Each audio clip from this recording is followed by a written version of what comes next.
dito daw tayo maghintay. Rosel, sigurado ka ba? Alam mo, maraming scammer ngayon. Baka nagkakamali ka.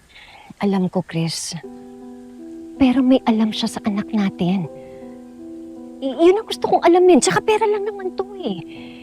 Pero yung kinabukasan ng anak natin, walang katumbas yun. Ang tagal niyang nawalay sa akin. Sa atin. Tagal na akong naghihirap. Hindi na ako papayag na makalipas pa yung isang araw na hindi ko siya makita.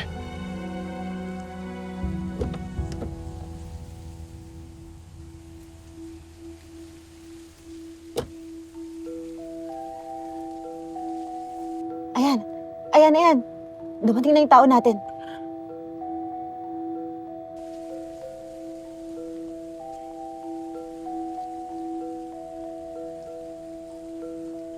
Pinadala ako na taong kausap niyo para kunin ng pera. Ibibigay namin sa inyo yung pera. Pero nasaan ang anak ko? Nasaan siya? Bigyan niyo sa akin ng pera at sasabihin ko kung nasaan ang anak niyo. Hindi. Hindi namin bibigay yung pera hanggat hindi namin nakikita ang anak namin. Bigyan niyo na sa akin ng pera para matapos ito. Pwede ba? Nakikiusap kami sa iyo. Huwag mo na kaming pahirapan pa. Nasaan ba yung anak namin? Nasa loob ng van ng anak niyo. Ano, binigay na ba ni na Rosel yung pera? Hindi eh. Hindi binigay yung pera. Ano ba yan? Pero wala silang choice. Nardo! I-pressure mo na sila na ibigay yung pera sa'yo. Alam mo nang gagawin mo. Hindi. Hindi kami naniniwala. Gusto ko siyang makita. Nasaan yung anak ko? Hindi kayo pwede kumilos hanggat din sa akin binibigyan ng pera. Bigyan niyo na sa akin ng pera. Gusto ko nga makita yung anak ko eh! Nasaan ba siya? Akin! Bitawan mo yan!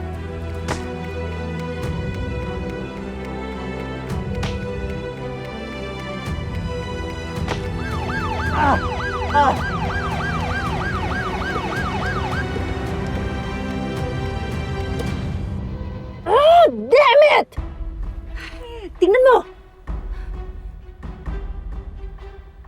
Kasi naman yung asawa mo kumukontra. Bitawan niyo! Sumama ka sa amin! Dito!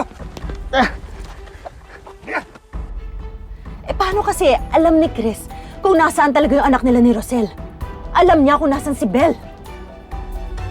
Teka, so wala na yung pera. Ano pang saysay natin dito?